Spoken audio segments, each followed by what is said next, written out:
eu vim, gente, até uma clínica de odontologia veterinária para a gente conversar sobre os problemas que podem afetar a ATM dos pets. E quem participa dessa conversa com a gente é o Dr. Luiz Cláudio Sofal, que é especialista em odontologia veterinária, né, Dr. Luiz? É um prazer receber você no nosso programa e muito obrigada por receber a gente aqui hoje. O prazer é nosso, né? Muito bom a gente poder trocar essa ideia aí para informar o público sobre os problemas, né, que os pets apresentam. Pois é, e problemas na ATM dos pets, gente, é um assunto que a gente não encontra com tanta facilidade por aí não, viu? Então, para começar essa conversa, eu queria, Dr. Luiz, que você já começasse explicando o que é a ATM, né, dos pets, qual que é a função da ATM? Bom, a ATM é a articulação temporomandibular, né? Então, nós temos aqui esse osso aqui, que é o osso temporal, nós temos aqui a mandíbula, então essa articulação aqui é a articulação temporomandibular, né? Então nós temos aqui o processo coronoide que se encaixa aqui na fossa mandibular.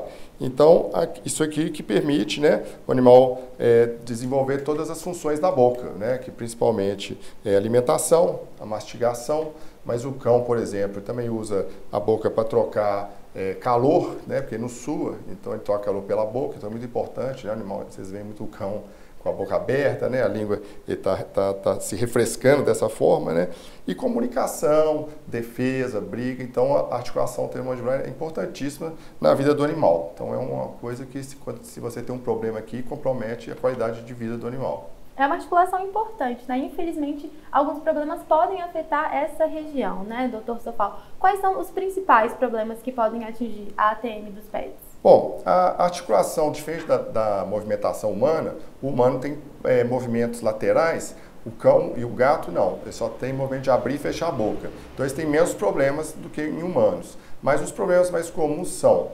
fraturas, né? Então, por exemplo, é muito comum os cães e gatos terem traumas, né, automobilísticos, de queda.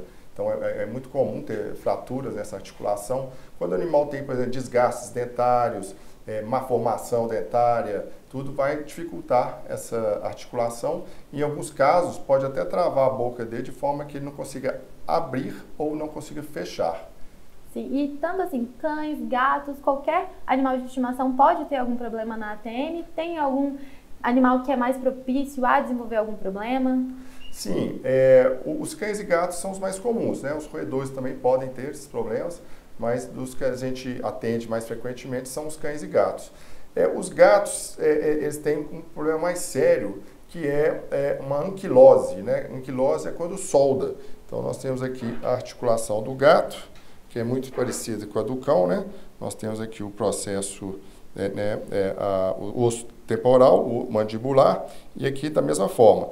E aqui, em muitos casos, quando você tem algum trauma, principalmente o gato persa, por exemplo, isso aqui solda o osso, um osso solda no outro, que a gente chama de anquilose, né? E não movimenta mais. E isso é um problema sério que em alguns casos podem vir a ter a óbito por causa disso.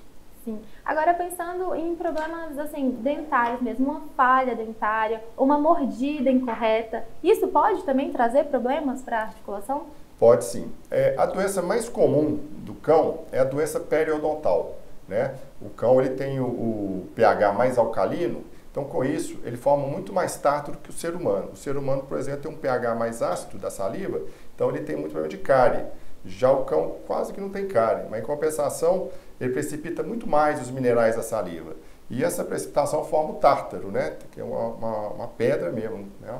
E esse cálculo, ele começa a entrar entre a raiz e o osso ao redor da raiz, né? O osso alveolar que a gente chama, e com isso esse dente começa a ter mobilidade. Então, em alguns casos, esse dente pode parar numa posição errada e o cão nem conseguir fechar a boca, porque o dente, às vezes dente com 2 raízes, 3 raízes, às vezes fica fixo numa, e na hora que ele vai fechar a boca, esse dente trava a mandíbula e vai forçando a articulação temporomandibular, né? Então, realmente, a doença periodontal é o maior problema oral que o cão tem hoje. Tem mais uma causa, então, né, desse problema. Agora, fatores como raça. Algumas raças estão mais predispostas a desenvolver algum problema? Sim, em geral, as raças braquicefálicas, né, que a gente chama, que é aquele focinho achatado, né? Igual os boxer, o shih tzu, é muito comum. Não que seja muito comum, mas são as raças mais predispostas, né? Então, o Bulldog, todos esses têm esse problema mais comum do que os outros tipos de cães, né? Que tem outros formatos de crânio, né? Então, os braquicefálicos, os focinho achatado, eles têm mais predisposição aos problemas da articulação temporomandibular. Então, são raças aí que os tutores têm que ficar atentos e prestar bastante atenção, né? Agora, idade. Vamos falar aqui do animalzinho jovenzinho ou animalzinho mais idoso. Quando que um problema na TM pode aparecer? O envelhecimento é uma das causas do problema da articulação temporomandibular, né? O desgaste ali, você pode, então, o cão idoso tem mais chance mesmo. O cão jovem, geralmente por trauma. Então, são os cães que geralmente são atropelados, são os cães que pulam da mesa, né? Às vezes o banho tosa é comum isso, de animal tentar pular da mesa e cair, bater a mandíbula no chão e causar uma fratura lá naquele côndilo, né? Então, a idade interfere nisso. Uma por desgaste, o mais idoso, né? E o mais jovem por ser mais agitado mesmo, né? E existem sinais, doutor Sofal? Porque, por exemplo, o tutor que está assistindo a gente aqui, né? Pode pensar, como que eu posso saber se meu pet está com algum problema nessa região, está com algum problema na ATM? O animalzinho, ele dá algum sinal de que tem alguma coisa errada? Sim. Geralmente, é dor ao abrir e fechar a boca, né? Dificuldade de mastigar, né? Desalinhamento, principalmente, porque os animais eles têm esse alinhamento aqui. Então, a gente pegar uma articulação correta, nós vamos ver sempre o canino inferior entre o canino superior e o incisivo aqui lateral, né? Então, quando a gente vê algum desalinhamento disso aqui, alguma mordida que já está um pouco, né, desalinhada, assim, a gente pode suspeitar. Então, desalinhamento da oclusão é um sinal e, às vezes, o animal que não consegue fechar ou abrir a boca também são sinais de problema de ATM. Você falou de dor, né? E é algo curioso porque eu penso que quando a gente está com dor, a gente consegue falar, assim, o bebê ele chora bastante. Como que o pet indica que ele está sentindo dor? Esse é um grande problema mesmo, porque o cão é uma criança, né, que não chora, mas não fala o que está acontecendo, então a gente tem que adivinhar.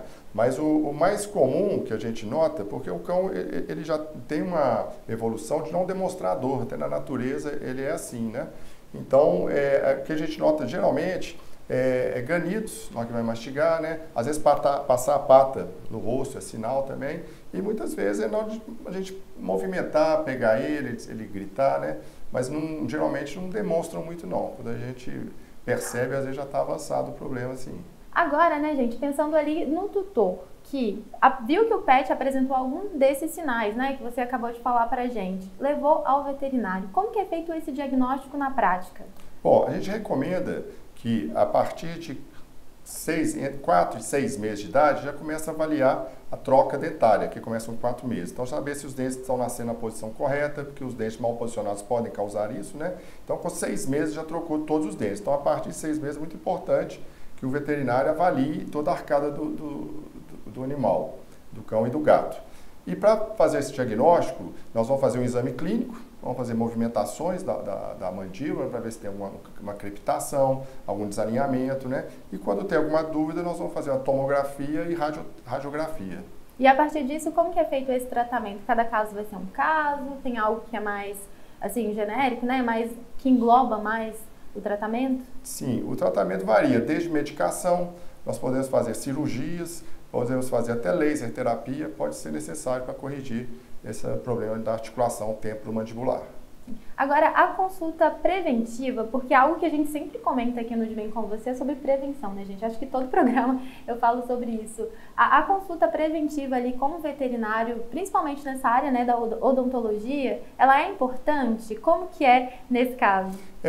Como eu disse, né, é bom procurar assim, um veterinário que tenha especialização, né, em odontologia veterinária. E aí, nesse caso, desde que já tenha toda a dentição permanente, que o cão, como a gente também, eles trocam de dente, tem os dentes de leite e os dentes permanentes. Então, desde que ele já tem todos os dentes permanentes, aí já é bom fazer essa avaliação. Legal. Já que a gente está falando nesse papo aqui de consulta preventiva, né, de formas de prevenção, gente, vou convidar vocês para ir comigo conversar com a Luísa, que é uma tutora que está aqui na clínica e tem uma historinha para contar para a gente. Vamos lá. É isso, gente, medidas preventivas, né? Eu e o Dr. Sofal já estamos aqui no consultório. Quem está aqui com a gente também é a Luísa Brito, que é a tutora da Flor. Gente, olha que fofinha. A Flor é paciente, né, do Dr. Sofal. E eu vou conversar aqui agora com a Luísa. Luísa, que te fez trazer a Flor aqui hoje? Eu trouxe a Flor para uma consulta com o Dr. Sofal, porque eu observei um pouquinho de mudança de comportamento dela para se alimentar. Observei também na escovação um sangramento de gengiva e também eu senti um pouco do bafinho, aí trouxe para o doutor, de forma preventiva mesmo. Dá uma analisada, né? Isso, exatamente. E você costuma, né, levar a Flor para essas consultas preventivas? Costumo. Não só por conta dos dentinhos, mas de todos os tipos. Assim, eu tenho um cuidado grande com a saúde dela. Assim, então, prefiro a prevenção do que o tratamento, né? Pois é, a prevenção é o caminho, né? E como que você vê a importância da prevenção na qualidade de vida da Flor? Eu acho que é muito importante, porque assim eu consigo acompanhar ela, o desenvolvimento dela, e eu consigo compreender que ela vai ter uma vida com a maior qualidade, né? Então, quanto mais tempo de qualidade, mais tempo ela fica por aqui comigo, né? E a Flor, gente, é uma das raças que o Dr. Sofal já falou que é predisposta a desenvolver algum problema nessa região, né, Dr. Sofal? Conta pra gente mais um pouquinho sobre isso aqui. Sim, como eu disse, né, quando você botou sobre as raças mais predispostas, o Shih Tzu se enquadra naquele grupo que eu disse, que é esse focinho mais achatado, né, que a gente chama de braquicefálicos. Então, ela, né, como um Shih Tzu, ela é uma das que tem essa predisposição. E hoje também ela é uma raça muito comum. Hoje é uma raça que muita gente está criando, né? Uma raça muito dócil, muito boa. Então, a frequência desses problemas que esse tipo de crânio apresenta, a gente tem acompanhado aqui. E a Luísa está fazendo certinho, né? Trazendo para uma consulta preventiva. De quanto em quanto tempo o tutor deve fazer isso? Sim, como eu disse, a partir de 4 meses, 6 meses de idade, na época da muda dentária, mas pelo menos cada 6 meses, no máximo 1 ano, né? Tem raças que a gente coloca um retorno 1 ano, já é muito, então já está com problema de novo. Então tem raças que são 6 meses, tem raças que 1 ano, depende da idade também do paciente, né? Então entre semestral e anual é o ideal para fazer esse acompanhamento da arcada dentária dos cães e gatos. Legal demais. Agora sim, já caminhando, né, para o finalzinho da nossa conversa, doutor Sofal, além das consultas preventivas, existem medidas que os tutores podem adotar no dia a dia para ajudar o pet a não desenvolver problema nessa região? Sim, muito importante observação, né? Então sempre poder levantar ali o lábiozinho, ver como é que estão os dentinhos dela, a gengiva, né? Observar qualquer alteração de comportamento. E em casa a gente pode fazer a escovação dentária, que a gente recomenda usar a escova mais macia possível, né? Até as humanas bem macias são ideais. Agora a pasta dentária não, a pasta dentária tem que ser a pasta de dente veterinária, porque a humana tem sabão e flúor, sabão para dar espuma e flúor, né? Como os pets ingerem, né? Então podem fazer mal para ela. Então tem que ser a pasta de dente própria para cães. Existem também os enxaguantes, alguns tipos de gel também que pode ser usado para fazer essa prevenção da placa, que é a grande causa da maior parte dos problemas dentários dos cães, né? Que é a doença periodontal, que pode levar a disfunções da articulação temporomandibular. É isso, né? Cuidar da saúde bucal do pet para evitar problemas, assim como a Luísa falou, né? Melhor prevenir do que tratar, né? Sim, e o cão agradece. Pois é. Gente, agradeço demais vocês, agradeço demais você, Luísa, que veio aqui com a Flor contar um pouquinho pra gente. Doutor Sofal, muito obrigada, assim, esclareceu muitas dúvidas hoje. Muito obrigada por participar do nosso programa.